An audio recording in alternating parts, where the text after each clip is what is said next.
Cathy and Elliott Lewis on stage. Cathy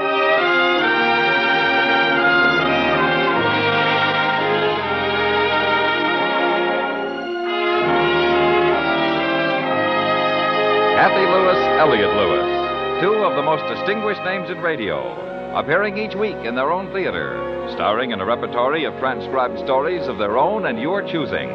Radio's foremost players in radio's foremost plays.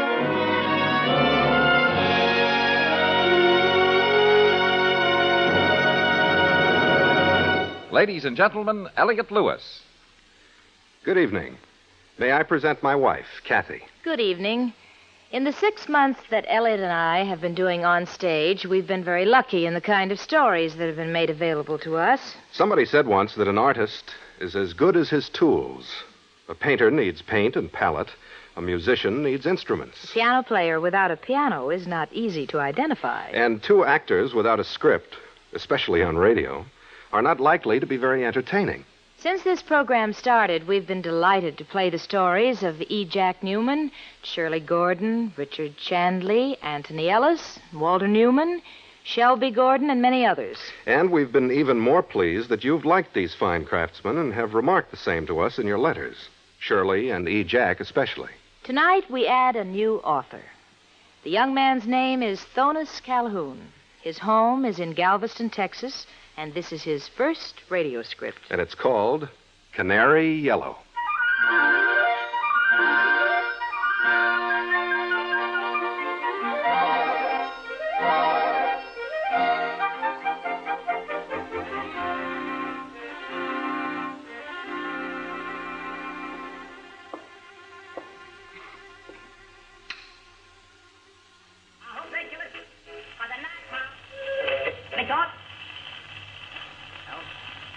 I'm going to ask a question, and if you can answer it, I'm going to give you some razor blades, okay?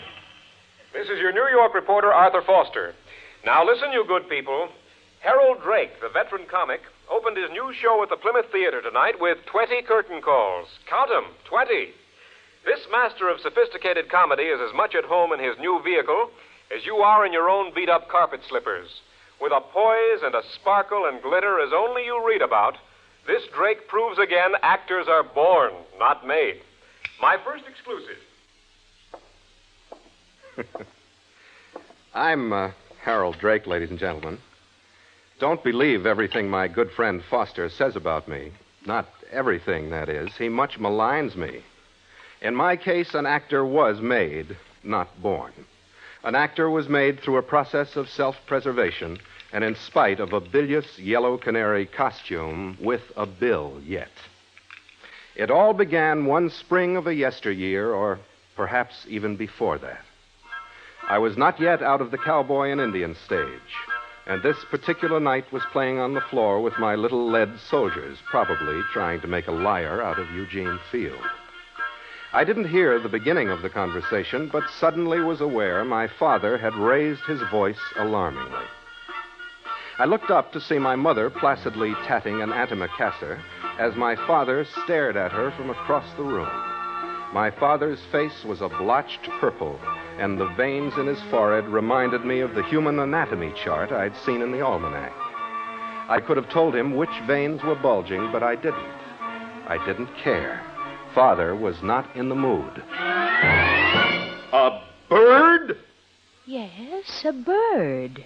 He would fly around to the little girl flowers and visit. You mean walk? Dance, dear. May fetes are usually held on the grounds of the school, and so Harold would have to flit from flower to flower. Flit, dance, it's for sissies. Harold's a man like me, or will be. Yes, dear, I know, but now he's a very young boy, and I don't think the experience would permanently stunt his growth in the right direction. Have you thought how expensive a costume would be? You can afford it, dear. If you can't, I'll take the money from my sugar bowl. You can't tell what talent we may discover in Harold. You know very well your own father read Shelley and Keats with a great deal of feeling. While us kids did most of the hoeing and chopping cotton. No, sir. My Harold is not going to be one of those artist people. Miss Stutz thinks it'd be a good thing for him socially. Who is Miss Stutz? His teacher, dear. You remember Miss Stutz. I don't. Anyway, I came right out of the hills of Arkansas, the hilly part. I know, dear. I got along without sociability. And so can he. These are other times, dear. Teachers nowadays think children should be given a chance to express themselves. As a flitting bird rigged out in crepe paper feathers? It's not just the part, dear. It's the confidence he'd gain performing before an audience. Why, he might even become an actor or a politician. That's enough said. He'll not flit. Sam, you've no right to hold him back just because of personal prejudice. What about my position? Every man at the factory would say something like, shame about Sam's boy got none of his father's ways, kind of sissified. Oh, well, what do you care what they say as long as you know the difference? Just fooling around as a bird may be the difference. We've no right to keep him from opportunities, Sam Drake. 9/10 see if the boy gets his chance. Besides, there are other little boys in the dance. I have to face their mothers. I never knew my wife was a bleating sheep who jumped fences. I am a mother who looks out for her son's welfare, even if his father does not. What kind of a bird does this Miss Stutz want him to be? A yellow bird. A canary. A canary? No, I forbid it. I forbid it. Canaries are beautiful birds, dear. A tame, hothouse bird with no spirit. Not a crow or a blue jay or one with some dignity. A canary? Never. Never.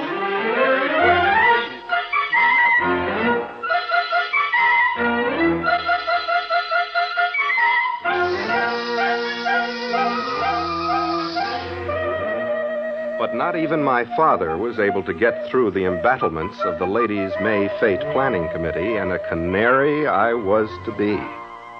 During the next week, my father was a bitter man. He was practically a defeated man.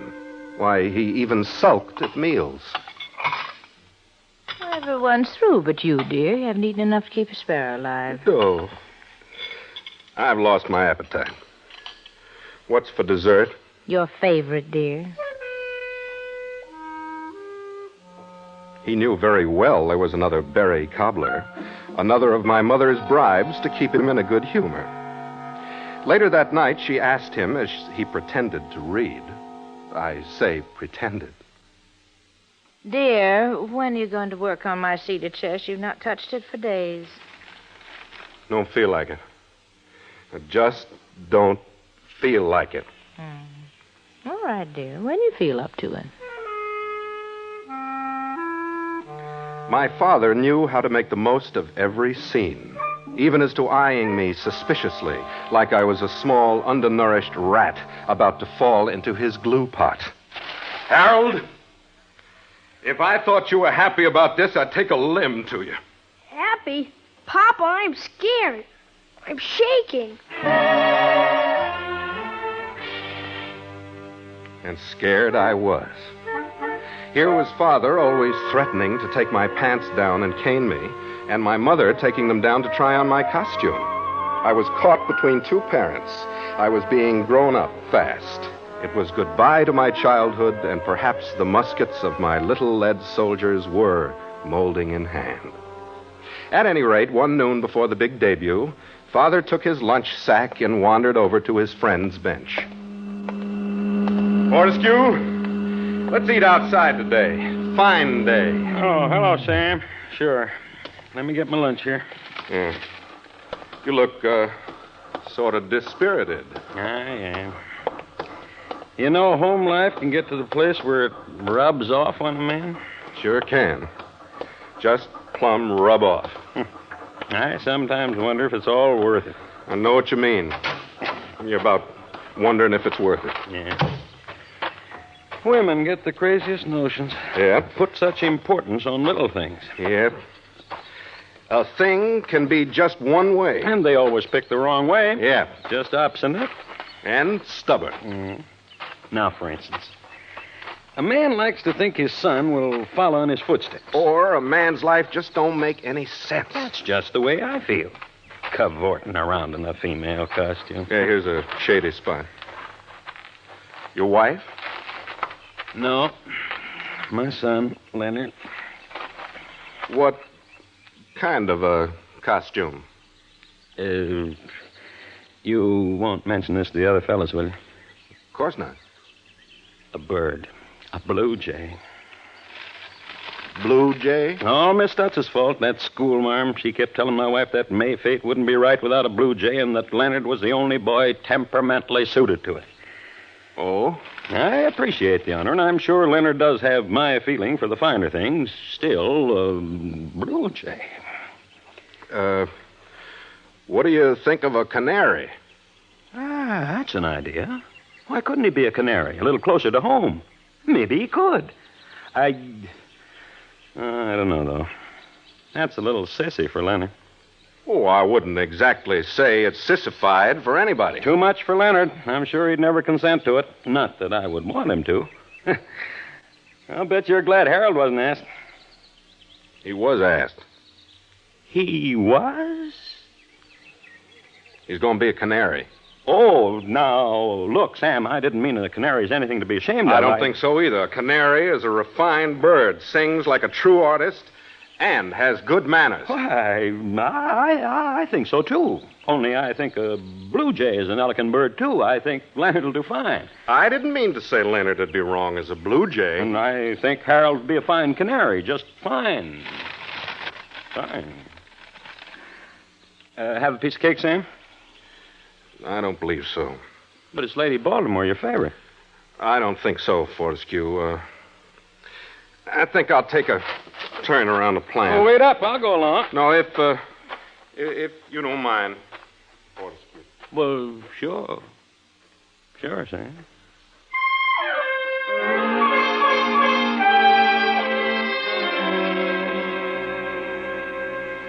At first, Father was only miffed that Fortescue should think I could not properly flit from flower to flower. Then he reasoned a different way. He came off his hunger strike, worked on the cedar chest, and when Mother had finished the dishes and had settled herself for her sewing, he put down his tools and came over to her. How's the costume coming on? The bird costume. Oh, very well, dear. I'm thinking of a bill that won't fall down over his eyes. Could I see it? Where's Harold? I'll get it. It's upstairs with his lessons, I think. Harold? Harold? Come down here, will you? Yes, sir. Here it is, Sam. There. How do you like it? Hold it up so I can see it.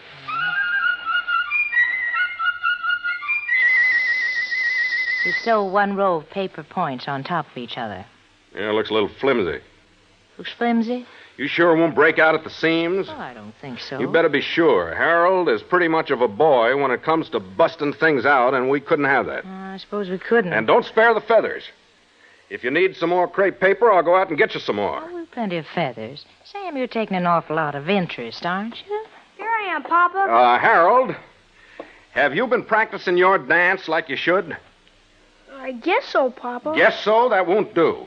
Don't you know you'll never get anywhere, in society or any place, unless you know what you're about? Know a thing, Harold. Yes, Papa. You've got to know that dance good enough to show up everybody on the field, do you? Not everybody, I guess. All right, then let's get at it. At it and at it until you know you've mastered it. I didn't know you wanted me to do it at all, Papa. If you're going to do a thing, you might as well do it right. Yes, sir. Now, Bessie, will the costume fit him? Yes, dear, I'm sure it will. Perfectly. All right, let's try it on. We got a few days yet to fix it up in case it isn't right. Do I have to now, Papa?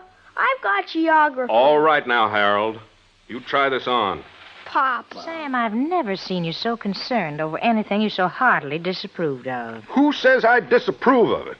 We're just not going to be outdone by a blue jay. Blue jay, dear? A blue jay. You climb into that canary suit, Harold, and you be quick about it.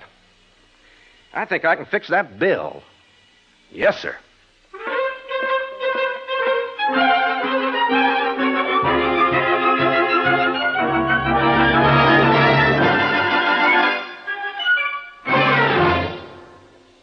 You are listening to Cathy and Elliott Lewis on stage. Tonight's play, Canary Yellow. In the Greek island earthquakes, 120,000 were left homeless, over 1,000 killed, and more than 4,000 injured. The stricken area is in desperate straits. With the approval of the State Department, the American Red Cross is conducting an appeal for disaster relief contributions. All funds you send to your local Red Cross chapter earmarked for Greek relief will be used solely by the Greek Red Cross to aid earthquake victims.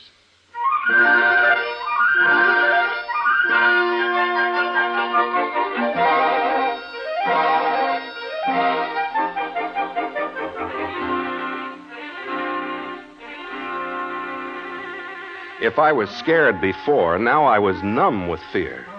With Father suddenly in favor of my being a canary bird, my parents had put up a solid front against me. I knew I must produce the goods. As the next few days passed, like so many milestones to my execution, I was trained like a prize fighter for his first championship match.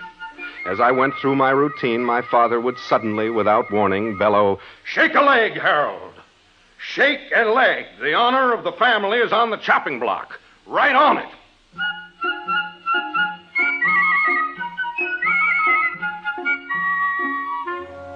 Or when I would lag, he would look up from his work and admonish me roundly. "Harold, do you think a blue jay is the equal of a canary?" No, sir. Then show that you don't. Believe in what you do. Always convince yourself what you're doing is the most important thing happening in the world. Even me in a paper canary suit? Certainly. The canary is a noble bird. It comforts old ladies, and it twerks young people into getting married. Yes, sir. You're not scared, are you? Yes, sir. You'll never be a politician if you don't learn to face people. Don't want to be a politician. Actor, then? No. What do you want to be? Papa, I don't want to be a canary in any May fete. Harold, did you know Leonard Fortescue is to be a blue jay in this same May fete? Yes, sir. Well, that should be enough. You'll not only dance, but you'll make him look like a blue jay. But what if I should forget, or stub my foot, or my bill fall down over my eyes? Something like that. I'm warning you. It had just better not. Yes, sir. Your father is a foreman, and I gotta have respect for my men. And I can't have respect if my son makes a fool out of himself by not being able to do a simple little dance. Do you understand? Yes, sir. Yes, sir, I understand.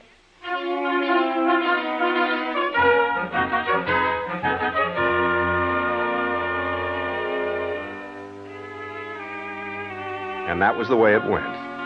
My poor father was afraid I would disgrace him. He wasn't alone. I had visions of disgracing myself. The days dragged slowly by. Each one was a new instrument of torture. I was being given a final coaching course under Miss Stutz, the effusive and determined Miss Stutz. Tripping along ever so lightly and flapping my wings at the same time seemed an insurmountable mechanical problem. Not like a frog, Harold. You don't hop, dear, no. And not like you were playing hopscotch either. It is thrilling. Can't you feel it, dear? You must float, float, float and glide on the wings of spring. But I'm too heavy to float, Miss Stutz. Well, of course you can't really float, Harold, but you must give the impression that you are.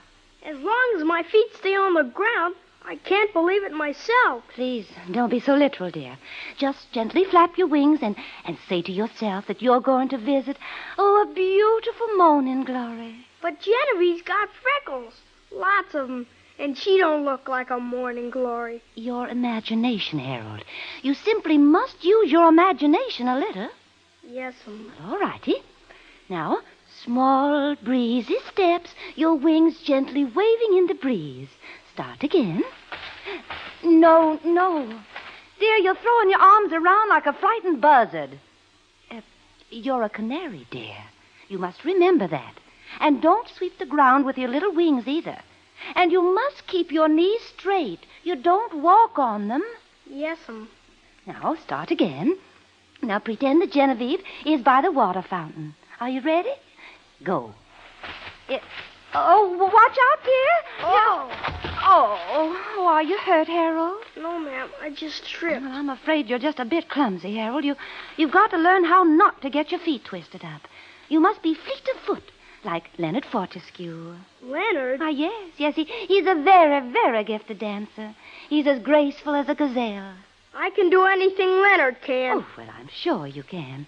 Now, let's see you flit over to the morning glory. I can do it.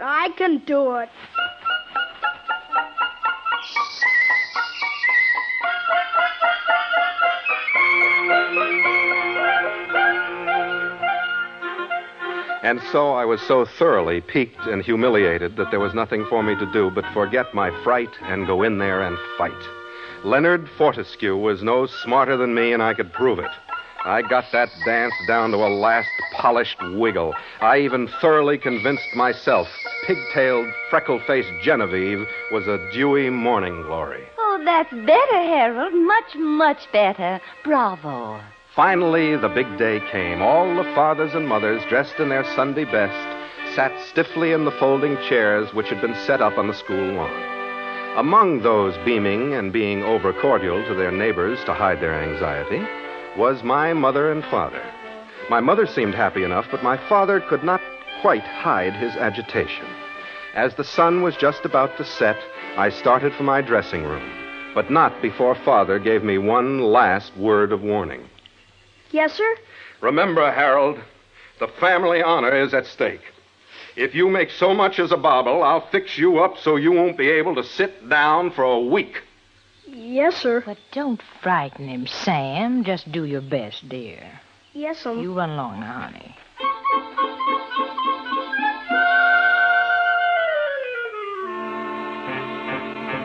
And before too many minutes had passed, just as the sun was all red and gold, the music for the May fete began. And with my bill in place so it wouldn't fall down over my eyes, I stood ready to make my debut into the theater.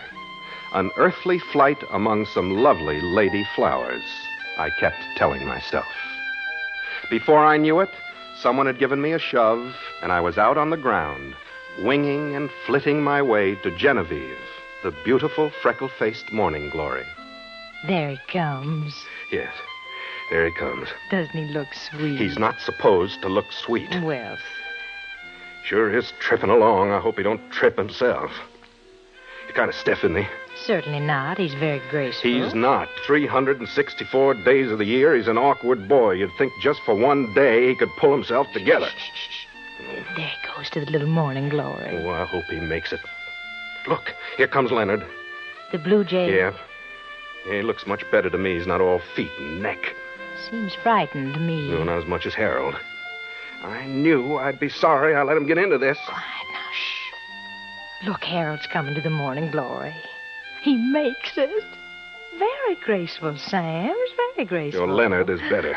And after me telling Harold he'd get his pants warmed. Looks like Leonard showing off to me, tripping along with complete abandon, not even noticing where he's going. Don't worry about Leonard. I'll never be able to hold up my head in front of Fortescue, much less get any work out of him. Shh, Harold is doing fine. He's just not the exhibitionist Leonard is, and he... Oh, mercy.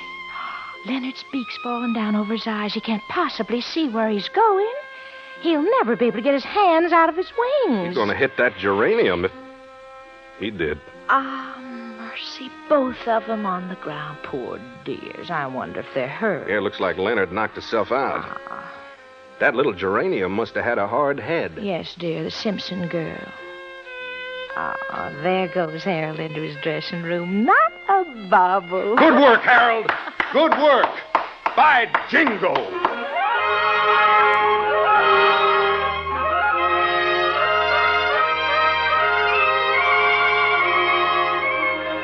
A short while later, just as the sun disappeared beyond the lawn, a few pale stars had come out.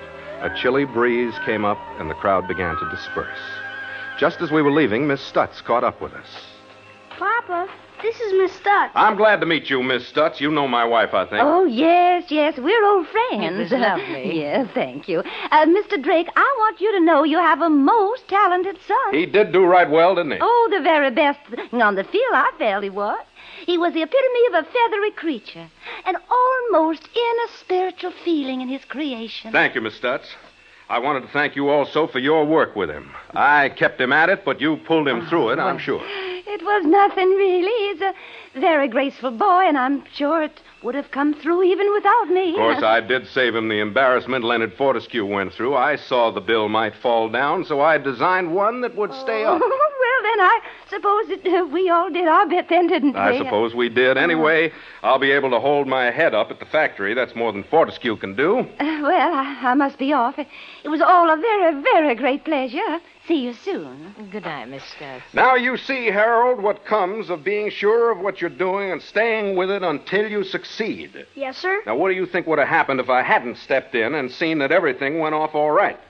I don't know, Papa. You'd be in a fix like Leonard, perhaps bumping into a geranium just as he did because your bill might have fallen down. Sam Drake, I'll not have you taking the bows that belong to that boy. He did the dance. The credit belongs to him, and I want you to tell him so. Oh, I didn't mean it that way, Well. Bessie. You did do all right, Harold. Now I can tell Fortescue what I think about a blue jay. Yes, sir. You've saved the family honor. Well, that's better, Sam. By the way, Harold, how would you like to start taking lessons on the tuba? You seem to have a small talent for performing, and when I was a boy, the tuba was my instrument. I don't believe I've ever mentioned...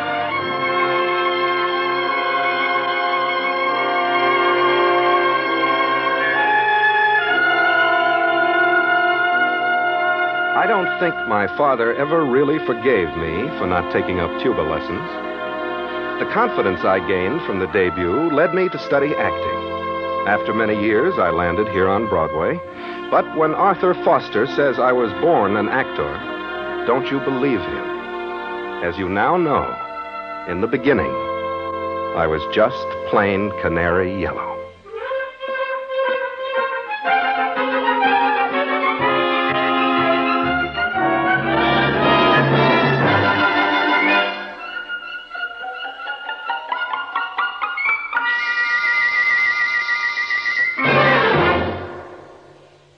Canary Yellow, starring Cathy and Elliott Lewis on stage. In a moment, Mr. and Mrs. Lewis will tell you about next week's play. Tin Pan Alley ain't proud when those cats get hep to a good melody. They don't care where it comes from. Tomorrow night, over most of these same CBS radio stations, there's music in the air demonstrates the point, as Earl Wrightson, Clark Dennis, Francis Greer, and Alfredo Antonini's orchestra play one favorite after another, originally heard as classical music. That's tomorrow night on CBS Radio. And now, once again, Cathy and Elliott Lewis.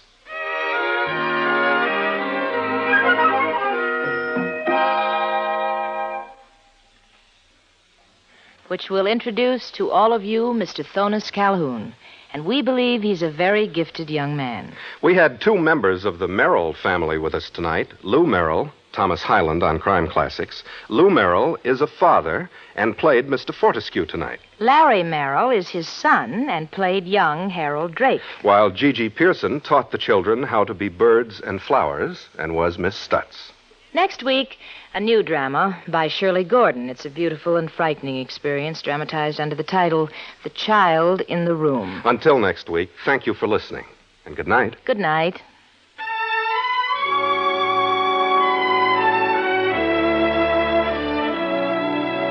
Music for tonight's story was composed and conducted by Fred Steiner. The Cathy and Elliott theme is by Ray Noble. And the program is transcribed and directed by Mr. Lewis. George Walsh speaking.